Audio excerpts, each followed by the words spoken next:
Good afternoon, everyone. Let me change screens here. We have 12 people joining in.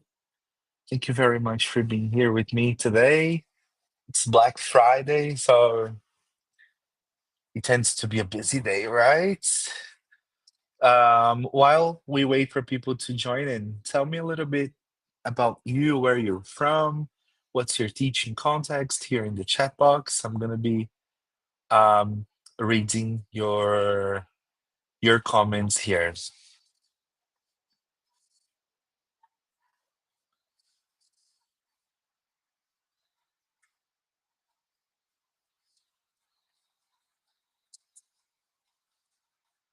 Let me see.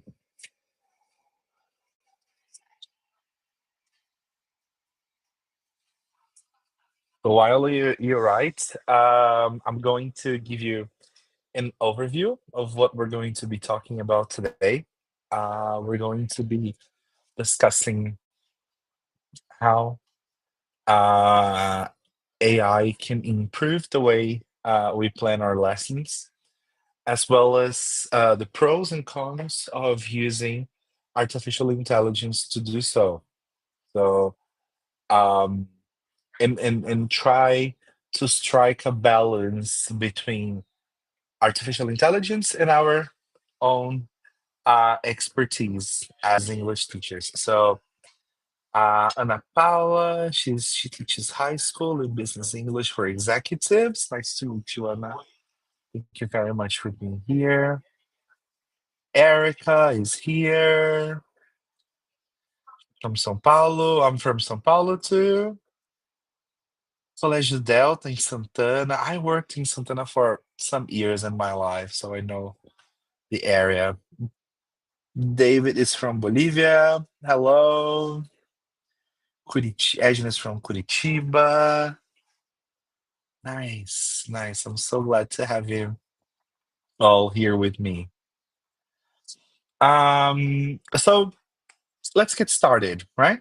Um, although this is a webinar, uh, I would like to clarify that I don't want this to be technically a monologue. It is going to be a monologue because it's only me speaking, but I encourage you to have a conversation with me while you're in the session. So I'm going to be asking things. I'm going to be asking for insights and opinion and your own expertise. And the more you tell me about your context, your situation, the better, because I'm going to be able to personalize the kind of information that I'm sharing with you, as well as answer questions. And so you don't really have to wait until the end of the webinar to share your questions with me. So um, the first thing I would like to start this webinar with is reflecting on uh, how our lives nowadays, right? 'Cause it is everywhere, even it, and it has been everywhere for quite some time. But we have had access to the use of artificial intelligence quite recently. So, and I think that when it came out publicly, we were kind of shocked, right? About uh, shocked by everything artificial intelligence could do, and all the possibilities and and different paths we are now able to take that we were not able to do so before. I saw someone mentioning that they work with business English. Ana Paula. She said she works with business English. Nowadays, we can use artificial intelligence to prepare um, academically sound and tailor-made lessons based on the profile of students that we have, right? So let's suppose that if you're a private teacher and you want to specialize in a very specific niche. For example, I want to teach English to nurses. It's a possibility. Yeah. But what do you as a teacher know about nursing English? I mean, my knowledge about nursing English is zero, except from the vocabulary I learned from Grey's Anatomy. But apart from this, my knowledge on this subject is zero. Now with artificial intelligence, I see the possibility of planning these lessons in a way that they are going to make sense academically, and they are going to have the knowledge of language that I, as a teacher, don't have. So now I know where to find, for example, knowledge of nursing English. Yeah. And before, this was not possible. Sometimes this has happened many times to me and my colleagues. We would ask, like, we would come up, a student would reach out to us and say, look, I'm an engineer. I need English for engineering. And then we would be walking around and say, what engineering English book can I use with this learner? So if we think about it now, we don't have to worry about that anymore because we have all the support, the language support that we need coming from artificial intelligence because we know how to teach English, but we don't know the type of English that a nurse needs or that an engineer needs. Yeah. Um, and what I said in this very last sentence is the core of my session today. I said that we know how to teach. What we don't know is eventually the topic or the knowledge of the content that we are teaching, and we can use artificial intelligence to help us out with that. But knowing how to plan a lesson and following a logical strategy is vital for you to get the most out of everything that artificial intelligence can give you. Because if you don't know how to ask for it, you know, if you don't know what you want or the lesson structure that you are looking for, that can be a little bit confusing, don't you think? I don't know if you experienced with uh, artificial intelligence and asking, for example, ChatGPT to plan a lesson from scratch. Okay, help me teach. Plan a lesson where I teach the simple present to A1 learners, for example. Sometimes the order of the tasks are not appropriate. Sometimes it's not communicative enough. Sometimes the level, so you ask for a simple present for A1 learners, but the level of the language in the lesson is not appropriate. It's not really A1. Now, if you're teaching more advanced levels like B2 or C1, and you want to plan an upper intermediate or advanced lesson, ChatGPT might struggle with this language grading. So this is why it is important for us to combine our knowledge as teachers with the superpower of artificial intelligence. Yeah? And one of the things that, in terms of methodology, what I would like to highlight today, review eventually. I don't know if some of you might be familiar with that, but have you heard of Bloom's taxonomy? Let me see here in the chat box. Anna, yes. Edna, yes. Anita, yes. Good, good, good, good, good. So,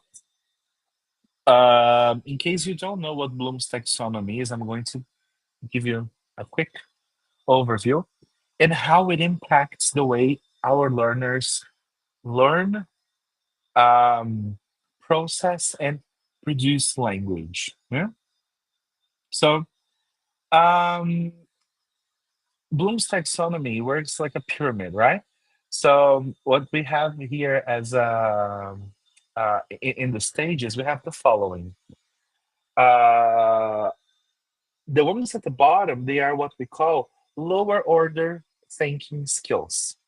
And as you go towards the top of the pyramid, is what we have as higher order thinking skills. So lower order thinking skills, it means that all the activities that we have in the basis of the pyramid require less thinking, um, less mental effort, let's say cognitive effort from our learners. And as we go to the top, that changes. So the closer we are to creating, the more cognitive activity we have happening inside our learners' brains. Is that clear? So far, so good. Let me see here in the chat box.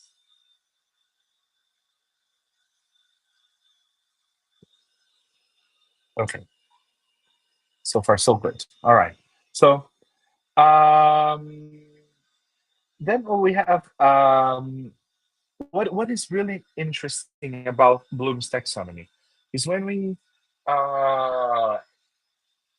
look at these stages and we transform these stages into verbs, and these verbs can help you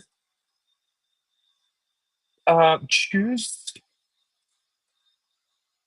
how what kind of activities we are going to bring to our class. So um, if you look at the remembering uh, column, for example, we have copying, defining, finding, locating, quoting, listening, repeating, highlighting, searching, tabulating, duplicating, matching. So, does that sound familiar? Can you see all these verbs in course books, for example, in activities from course books, for example? So, what does that mean? That a great deal of the exercises that we are giving our students require lower order thinking skills. Therefore, there is very little cognitive action, brain activity happening there. So if we teach, for example, the simple present to our A1 learners, and we have drills for repetition, and we have sentence completion, we have matching exercises, um, we have I don't know, um, definitions and all that, explanations.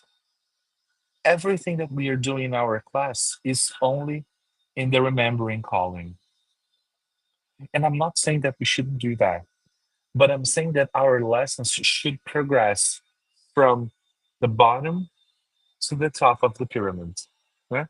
So, um, looking at the sequence of exercises in our class, it's okay to have a moment of explaining. It's okay to have an exercise of matching. What it's not okay is to wrap up the lesson with this type of exercise because we need to move forward uh, through the columns as the class progresses. Yeah? Um, and why is it important to know this? Because it doesn't matter what approach you need, what approach you use. If you use communicative approach, for example, then I say I use presentation practice production, or I use task teach task, or I use engage study activate, or I use the lexical approach, I use task-based learning, whatever. It doesn't matter what approach you teach. Bloom's taxonomy is something you should be aware of when you are planning the lesson and critically analyzing your lesson. Like, let's see here. Is this task appropriate for this moment of the lesson? Should I include something before? Should I include something later? Should I put this to the end? Or is there anything missing that needs to be included? Yeah. Um, and you need to know that because that's the kind of conversation you are going to have with ChatGPT, for example. Yeah. How about we plan a lesson together using ChatGPT? How do you guys feel? How about we do this together now? What do you think? Would you like to have this experience? Um, Good. Thanks, Anna. Um, let's think about, I don't know. Comparative adjectives. How do you feel about that? It's a good topic.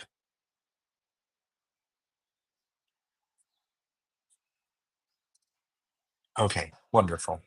So, um, a key feature of a lesson is the communicative objective, right? So, when we think about teaching the comparative adjectives, um, grammatically speaking, we also have to think about how we are going to teach it in terms of communication. So I'm teaching the communicative adjective, the comparative adjectives, sorry. So my students can do what? Compare what? What do I want them to compare in my lesson? Yeah. So if you talk about general English, for example, they could be comparing cities, they could be comparing countries, they could be comparing, I don't know, um, Black Friday deals. They could be comparing. Well, the options are endless, aren't they? So let me. You can see my ChatGPT screen, right? So let's start by explaining. So whenever we ask something for ChatGPT, we are writing what we call a prompt, right? And there are some frameworks to design prompts, to write these prompts. So you make sure that the way you are structuring this prompt is clear, and it is going to give you the results you expect from the artificial intelligence. Yeah? And by the way, this is called prompt engineering. It's a new study for those who are interested in artificial intelligence. Have you ever heard this term, like prompt engineering? Is it something new to you, or you've heard this before?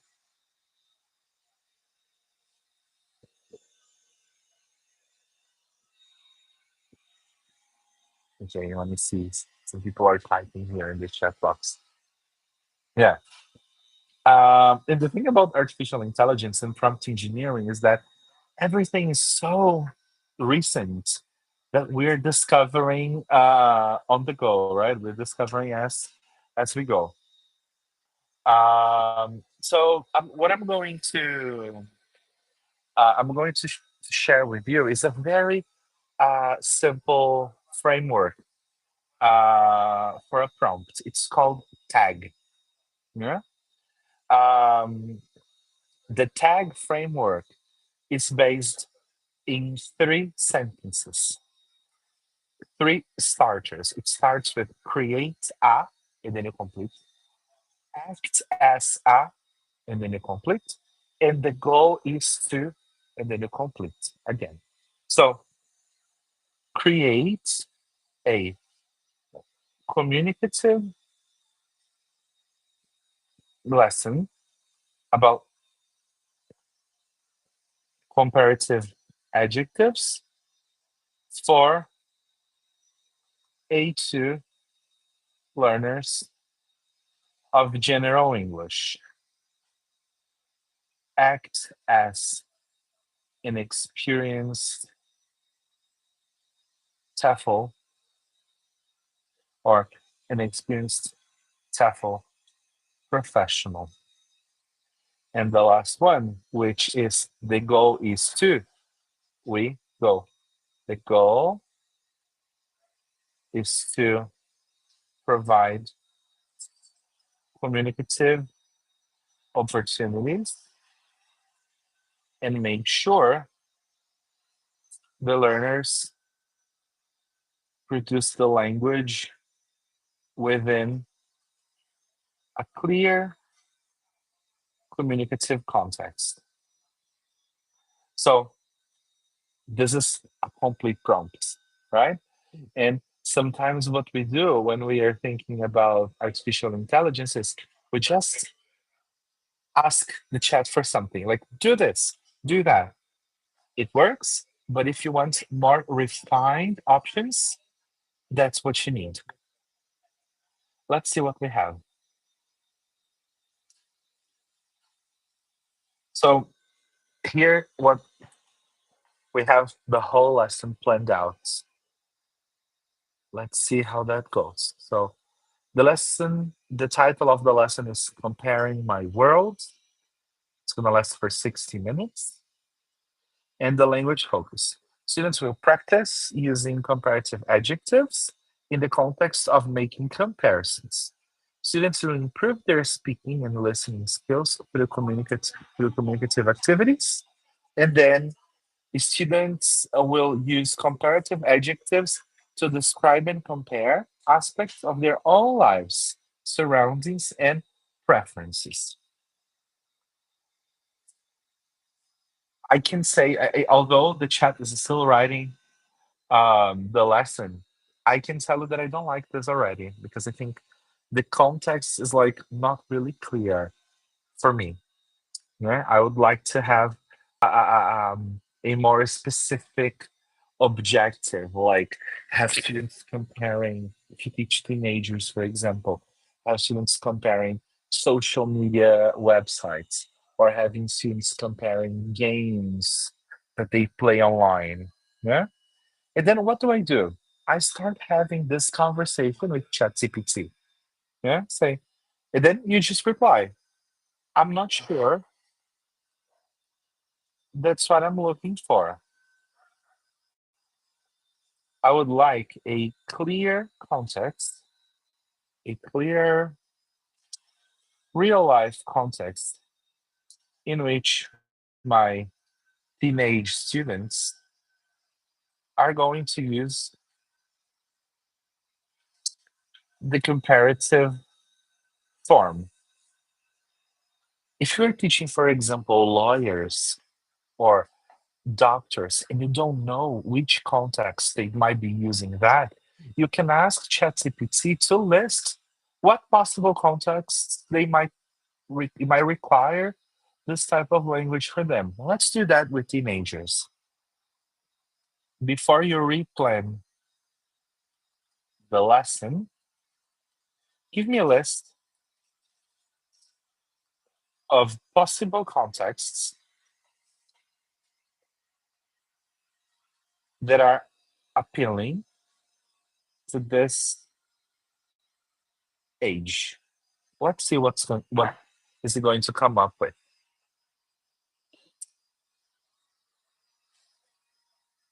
Comparing social media gadgets, comparing celebrities and influencers, music genres, movies and TV shows. Look,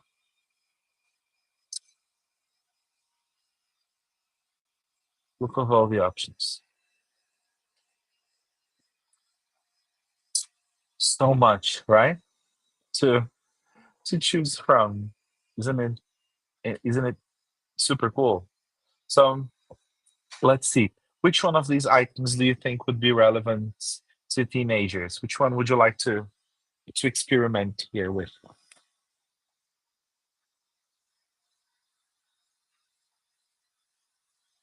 So from number, I don't know, social media and gadgets or what? School life. School life was here, right?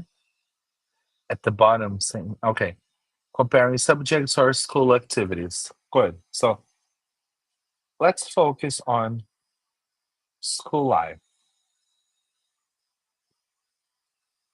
And then I'll reply to the chat now. Comparing subject.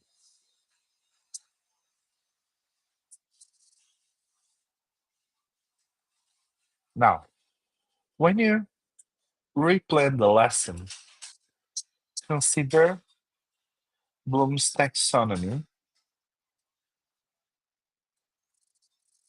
the flow, or better, the flow of activities should go from lower order thinking skills to higher order, oops, higher order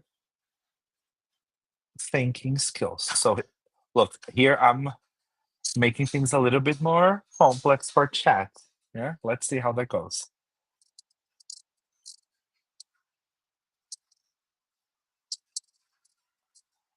So the title of the lesson is What's the Best Subject at School?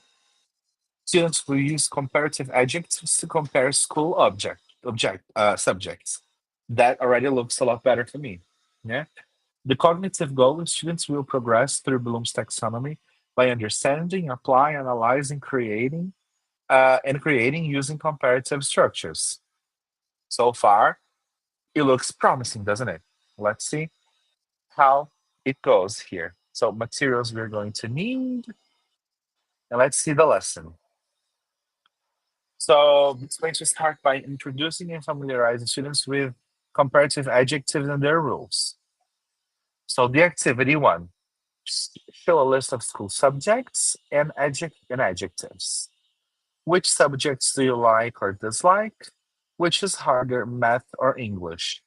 So what happens here is we already start with a language presentation stage. Yeah. We don't have a warmer or a lead in here. Yeah. And I'm gonna share, I'm gonna take notes here. Please fix. And then I'm going to take notes. I need a I need an engaging warmer and the lead in. So let's go until the end of the plan and add what else we want to have fixed. Yeah. The applying stage, using comparative structures in guided practice. So distribute a worksheet with prompts to complete. Math is none other than art. Okay. Passions to practice comparing their favorite and least favorite subjects. Okay. Then evaluate subjects based on various criteria using comparatives. So in small groups, the students discuss and rank 5 subjects from most important to least important. They must justify their rankings using comparatives. Okay, I like that. Then evaluating the great subject debate. Split the class into 2 teams. Each team picks a subject and argues that it is the best subject at school. Students use comparatives to support their arguments. And then finally, to wrap up the lesson, create a personalized ranking or presentation using comparative structures. Individually or in pairs, students create their ideal school schedule by choosing 3 subjects and explaining why they select them. Okay, I think this could be improved. Not sure I like it. I'm not sure I like activity 5. Please give me another alternative. Yeah. So pretty much that's what I would fix. Let's see how that goes.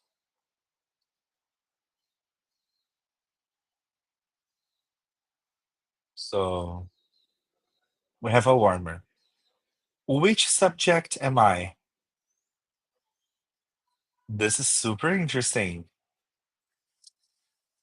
What do you guys think about this um warmer? Super cool, right? Sabrina said she loved it. Okay. I liked it too. I think it's promising. Yeah. Then you have the lead in. Write 5 school subjects on the board. Ask students the questions to park a poll. Which subject is the most interesting? Which is harder? Which one is more popular? Which one is easier? Okay, that would that would be interesting. And then same as the original, same as the original. And then number 6, create something tangible to use comparatives in a meaningful way. Divide students into small groups and ask them to create a poster titled "Why No No No is the most important subject." I liked it. I liked it. So students, so then we could have like a sequence of posters, in which in which other students could collaborate and stick post-its on it, saying why they think that might be relevant. Why is, for example, history relevant for the profession that they want to follow in the future? Yeah. Although there is one more thing that I would like to have fixed here in this lesson, and I don't know if you agree with me, but I think that we need a more clear work on the adjectives, because it's not really clear the moment in which we are going to present the adjectives, right? So, um, so I would say here, between the lead in and the language presentation, I need an activity to recall possible adjectives we're going to use in this lesson. Let's see what we have.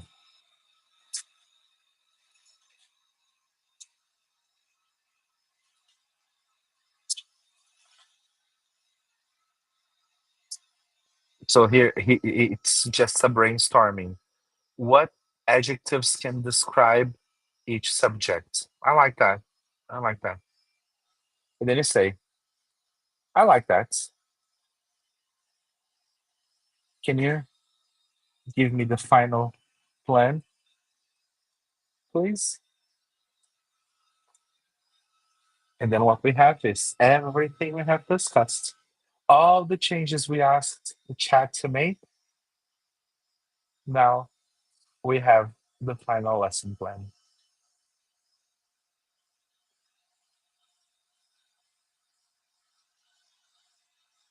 See? So, of course, we are doing this collaboratively. I'm here sharing and explaining and having pauses, but we've been doing this for, I don't know, perhaps 15 minutes, 20 minutes tops. Would you be able to write a lesson like that from scratch? No, no course books, nothing, in 20 minutes on your own without any help? We would probably be able to sketch ideas, right? But having a whole lesson planned out like that with procedures and examples and everything in 20 minutes, not a chance. Not a chance. Yeah. And we could even move on and ask the chat to plan the exercises for the handout. Help me plan the exercises for the handout. And then here we have all the exercises ready to go at the handout. 5 exercises like this. Yeah. 6 exercises like this. There is a writing exercise for homework. Yeah. And then, for example, you don't know what sentences, what clues to use in the warm up. Give me a list of clues I can use in the warm up.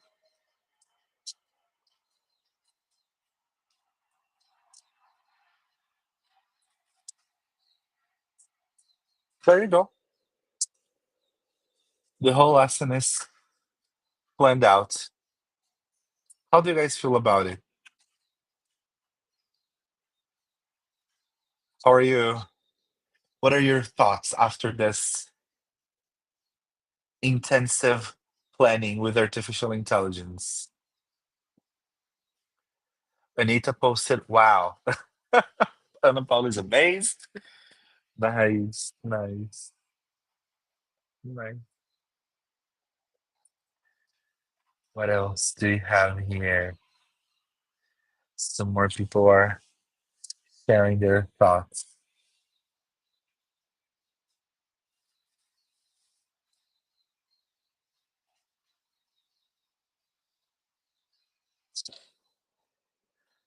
I've been using Icon Lens great to as you presented. Yes, Adna, it is. It is. It is amazing. All right. All right. All right. All right. So let's move on. I'm going to show you some of the lessons that I have created using artificial intelligence. Yeah? And for you to see how elaborate it can get, right? Let me share this one now. So everything that we see here was planned using ChatGPT. And in this process that I showed you, it's like really a conversation, right? Asking and then answering and then reviewing and then changing until we have the final product. This lesson was funny, you know, also using the comparative adjectives, but instead we were comparing travel destinations when planning holidays. Yeah. So again, we have a lead and activity, and then we have a dialogue where the language is being used, and then controlled practice, and then a less controlled practice, and two freer practices. Yeah. So everything you see here was produced from scratch. The exercises, the design was 100% produced by me. The same thing happened in this lesson here. Let me see if you can see that. Yeah, you can see that. So this is a lesson for B for A2 learners as well. But instead, we're talking about agreeing and disagreeing this time politely with friends when talking about movies. Yeah. So here we have expressions that we use to agree and disagree. Some vocabulary we use when we talk about movies. And here more exercises to practice agreeing and disagreeing. Yeah, there is even a tic-tac-toe game as a suggestion here. Yeah. Again, the lesson was planned with the help of artificial intelligence. Or we could what I did quite a few times is transform these plans from ChatGPT into slides. Yeah, because if you teach online like me, most of all of my classes are online nowadays. Although I mostly teach teachers at the moment, you know what I'm talking about. Yeah, you know that it's a lot easier to have slides for pedagogical and technical issues as well. Yeah. Um, so basically, Anna, what I do is I use Canva and I recreate what ChatGPT asked me, transforming into slides. For example, look at this one. Remember that the lesson I told you about comparing travel destinations, the first one? This is the very same lesson, but in the format of a slide instead of the format of a handout. Yeah. So look, we have the first speaking activity, and then we have a conversation. And look, all these images, they were also created with artificial intelligence. I asked ChatGPT to create this chat, and after it created the chat, I asked it to create the images as well. Yeah. So it's about this couple going choosing on their vacation, choosing on their choosing where they are going to go to on vacation. And here they're deciding and everything, and they decide to go to Paris. Yeah. And then here we have the moment which we present which represents the language we need. And then here we have all the exercises, but look at the images of the couple in Paris. Yeah? Look, all these images. Yeah, Sabrina, ChatGPT can create images now. It can. There are other artificial intelligence that do that, but ChatGPT also does that as well. All you have to do is ask, can you create an image like this, or that? You can do that. And then, well, there's the structure of this material. And then we could even go a step further. We could take a step further and ask and create audios with artificial intelligence. Have you ever tried that? Sabrina said she tried on Bing. Bing has a very nice image generator. It's really interesting. I created a lesson about copyright infringement. It's a legal English lesson. Yeah, let me see. Yes. So, um, Edna, what I mean is creating all not creating lessons from audios, but creating the actual audio using ChatGPT, using artificial intelligence. I'm gonna give you some recommendations. So, look at this lesson. We talked about this is a lesson for B1 learners, and we are talking about copyright infringement. So, here's some vocabulary. Hi, I've just received. We have a conversation, a dialogue. Yeah. This audio was Hi, 100% by artificial intelligence. Check it out. I've just received a letter from Warner Brothers. Can you hear that?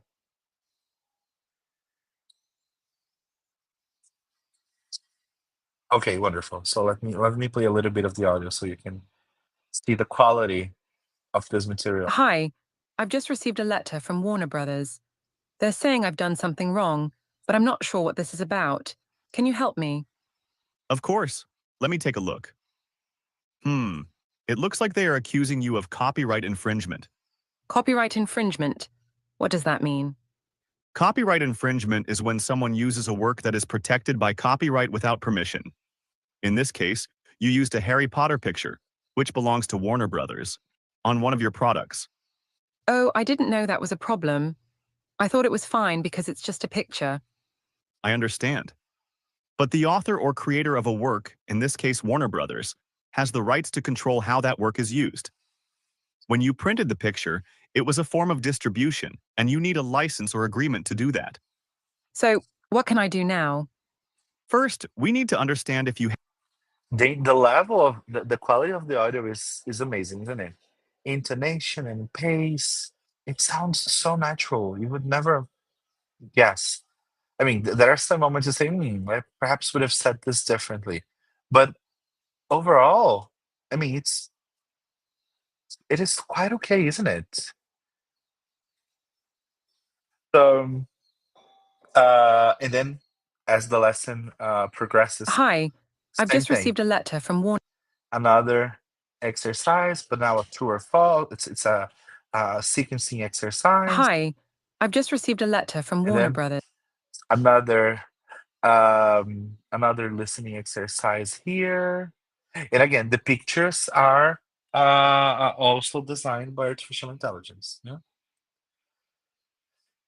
And then a role play activity to wrap the lesson up. So fantastic, isn't it?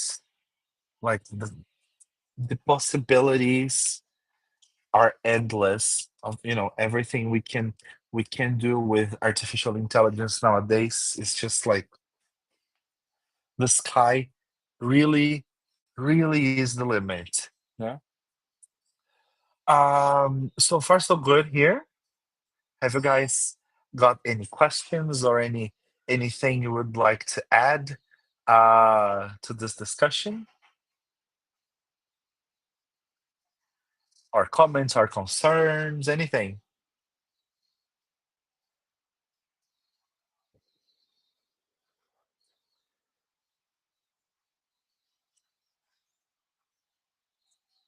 Thanks, Alessandra. Thank you very much.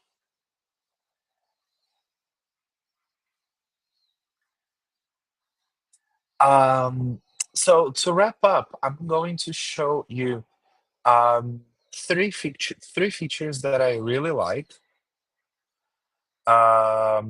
They have some free features, but they also have some paid features. And the bad part of using artificial intelligence to plan your lessons is that most of the feature the good part is that all the features that you can use, they have free options, but the bad side is that the paid options, they are all charged in American dollars. And if you're from Brazil, you know that, our economy is not really in a, in a good shape right now. So paying anything in dollars is painful, especially for us teachers, right? So, but I'm going to show you some of them. Yeah, some of uh the softwares that I use. The first one is ChatGPT.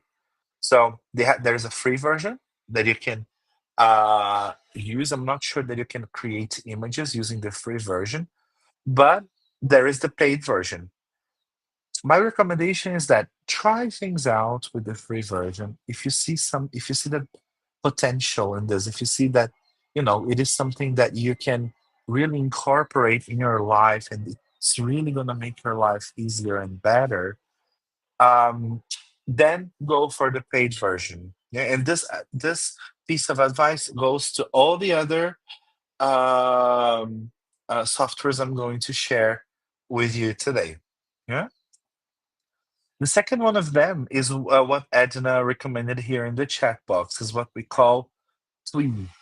Yeah.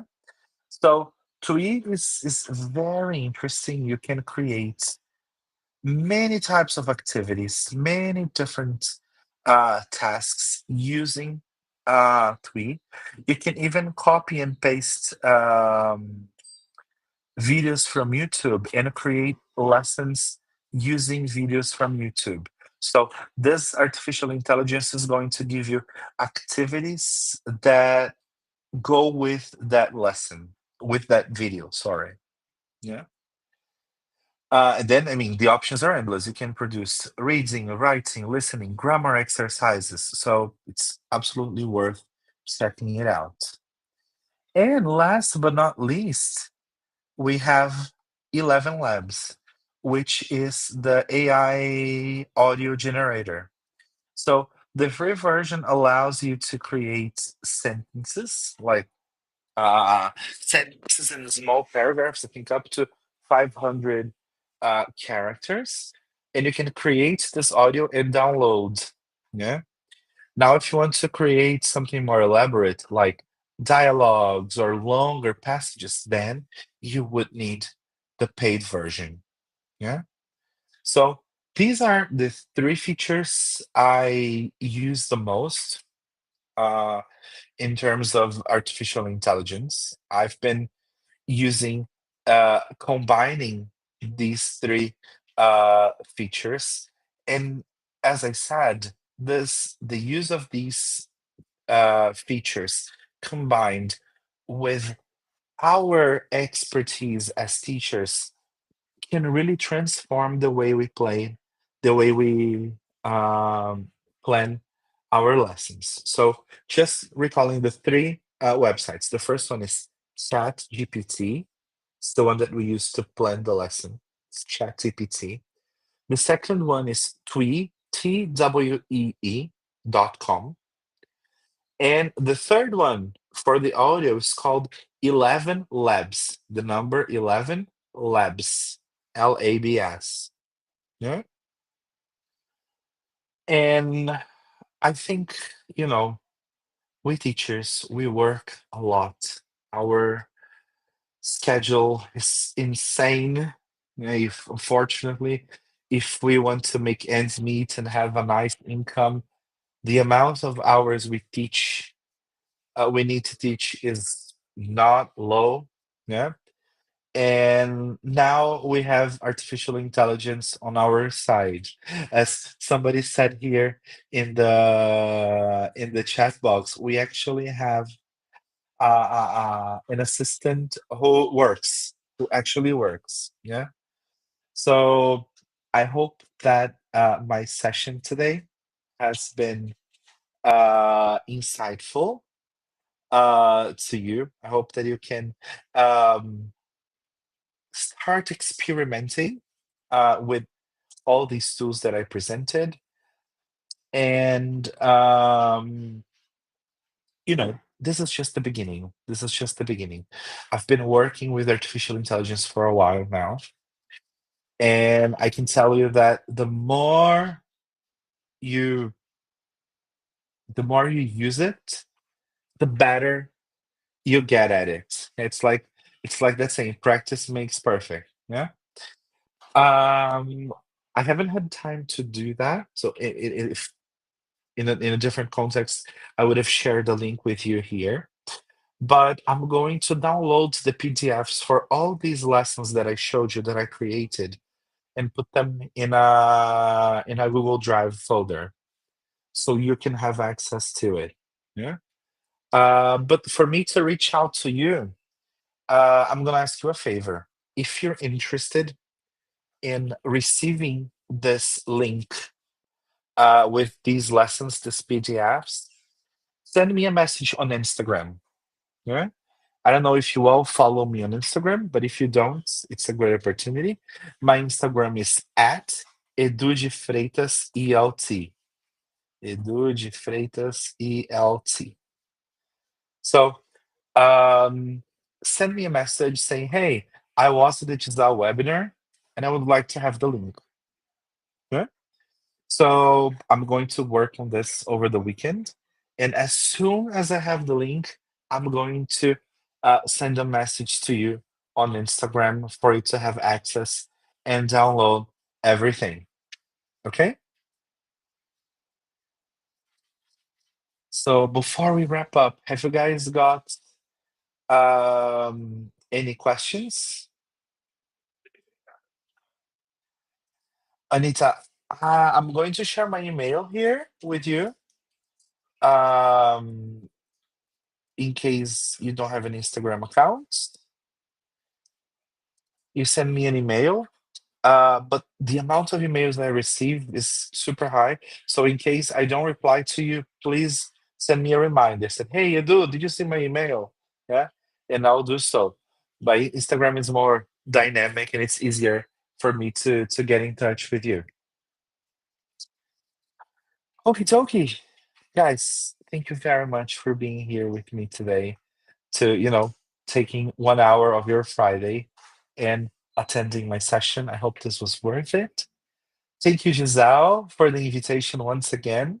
I'm really glad to be here wrapping up the semester of webinars again with you. And if you guys want to know more about lesson planning and artificial intelligence, follow me on Instagram. I'm gonna be sharing. I'm having some courses coming up in January. I'll have an intensive course in the second or third week of January with lesson planning with AI, and then we are going to go a lot deeper into everything we discussed. And I mean, if this is something that is you're interested in, send me a message, and you're going to get information about that. Okay? Thank you very, very much for being here with me. And I hope you guys have a very nice weekend, okay? I'll see you. Bye bye.